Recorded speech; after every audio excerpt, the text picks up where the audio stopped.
Good afternoon, everybody. Uneducated Economist here.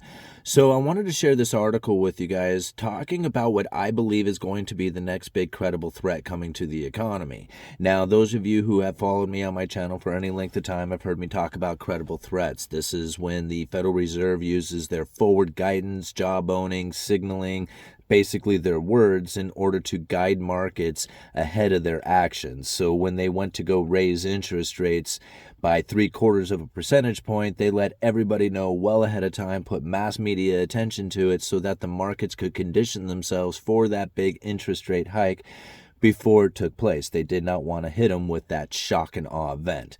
Now, when we think about some of the credible threats that are now coming to the economy, it's very difficult to notice some of these things. I like to use the special purpose vehicles that were used during the pandemic as an example of the credible threat theory that I have. Now, just recently in this article, they're talking about the Repo Facility and the drawdown at the Repo Facility. And this is pretty interesting to try and wrap your head around, because I knew I could kind of put my head around, like I kind of knew this, but I just didn't quite get it into words exactly what was going to take place or how this next credible threat would really impact the economy until I read this paragraph. And then it was like so simple. It just dawned on me. I was like, oh man, it just explains it so well. So I'm going to read this paragraph to you guys. And again, I left a link down in the description for you. I'm going to break it down and then we're going to talk about it again, because really it's kind of complicated when you think about it, but once you understand it, it makes so much more sense. And if this is really how it's going to end up playing out coming into the next, year and a half, I think it's probably very important that we really wrap our heads around this, in a sense that if this is the next credible threat, then we can position ourselves in a way that is going to be best suited for us. Like, that is what's important about this. So let me read this and then we'll break it down and then we'll talk about it a little bit more. This might be a little bit longer video, guys. I don't know how long this will take, but anyhow, this is how this paragraph goes. It goes, consequently, one of the key features through 2024 will be a gradual and persistent tightening in liquidity conditions. This will become more apparent as bank reserves eventually start to ease lower. Less supply of liquidity typically goes hand in hand with a rise in the price of it, which is counterintuitive to the notion that market rates are falling. It acts to mute the extent of the rate cut euphoria, which is likely to envelop markets through much of 2024. Now, I know for a lot of people that's probably really complicated, and it was like, man, what did he just say? It's okay, we're going to break this whole down so you really do understand it. But I think probably the important part here is that very last part of it, right? The very last sentence there, saying that this acts to mute the extent of the rate cut euphoria, which is likely to envelop markets through much of 2024. Right.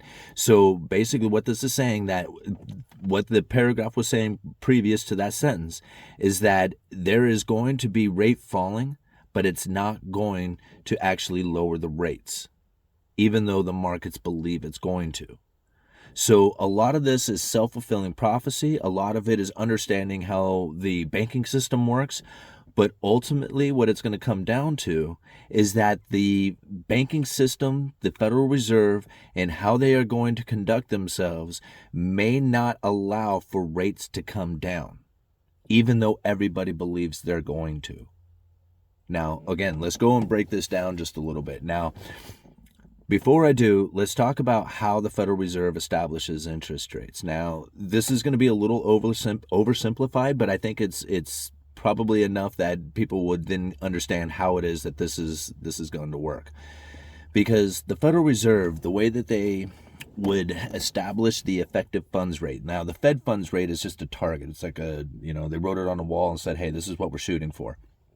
The effective fund rate is what the actual interest rate is in the overnight lending rate between the big banks. Now, this is the way they used to do it. Okay, and it's better to understand the way they used to do it so that we can understand how they do it now and what they may be reverting back to. And this is kind of complicated, so it's like once you understand this stuff, it's like it starts to make a lot more sense. So when the Federal Reserve would establish interest rates, it would be at the overnight lending rate between the big banks. That would be the effective fund rate, whatever that overnight lending rate is. At the end of the day, some banks would be in need of reserves, and some of them would have excess reserves. The ones who had excess reserves would lend them to the ones who were in need of reserves, and that overnight lending rate was that effective fund rate. If the Fed wanted to adjust that effective fund rate, they would buy and sell treasuries or the reserve levels off these big banks and adjust those reserve levels. That would then bring the interest rates in line with the Fed funds rate. All right, so I know that's a little complicated, but if you could kind of understand that, it'll make a lot more sense what's about ready to happen, because what ended up taking place is that there was the quantitative easing, right?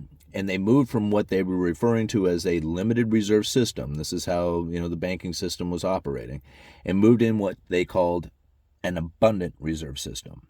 Right? This abundant reserve system then filled the banks up with mass reserves. They didn't need to be lending them to each other any longer, and they were all in abundant reserves. They had to take those excess reserves and move them to an account at the Federal Reserve, referred to as the account on excess reserves. There was also something called the Repo Facility. Right?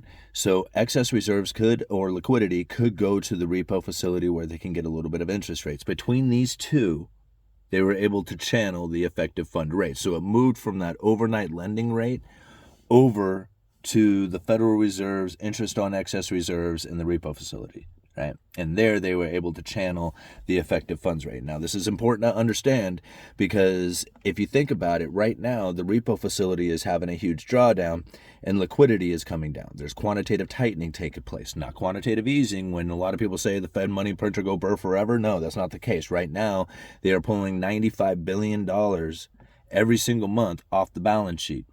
All right, so that's the Federal Reserve literally pulling liquidity out of the markets, out of the banking system.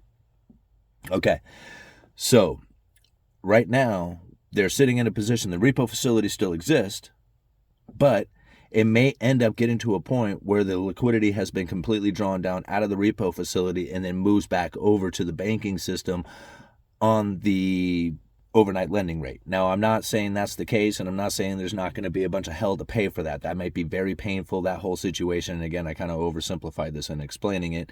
But if you have no clue about any of that stuff, hopefully you kind of got a little grasp of it now. So let's kind of read this over again and think about what it is that the article is talking about. Consequently, one of the key features through 2024 will be a gradual and persistent tightening in liquidity conditions. Okay, again, we think about it. The Federal Reserve is in quantitative tightening, not quantitative easing. This is the tightening of liquidity conditions that they are talking about. All right. This will become more apparent as the bank reserves eventually start to ease lower. Okay, so again, when you're sitting in an abundant reserve system, like we have been sitting in for the last few years, and moving into a limited reserve system, I believe is what they referred to it as before.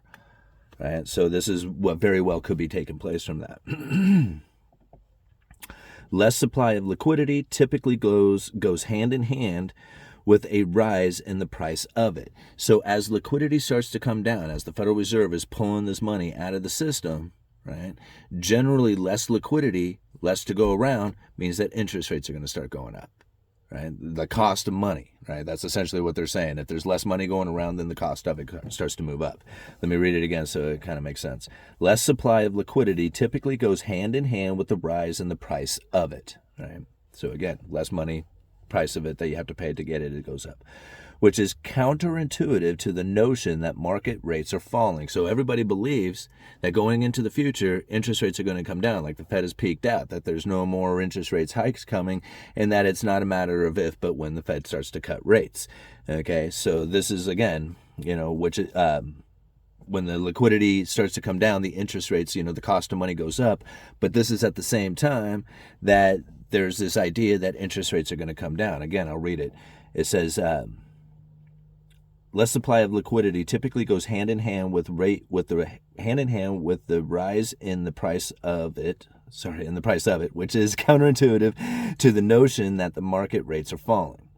It acts to mute the extent of the rate cut euphoria, which is likely to envelop markets through much of 2024. So what they are saying right there is that this whole idea that the Federal Reserve is going to be lowering interest rates at the same time they're bringing liquidity out of the market is going to offset each other, right? And that it'll have less impact than what people believe it will, right?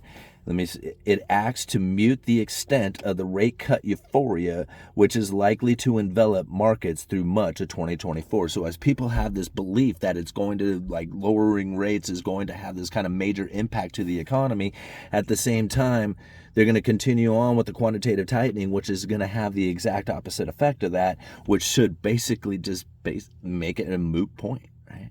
Like nothing's going to take place. It just kind of cancels each other out.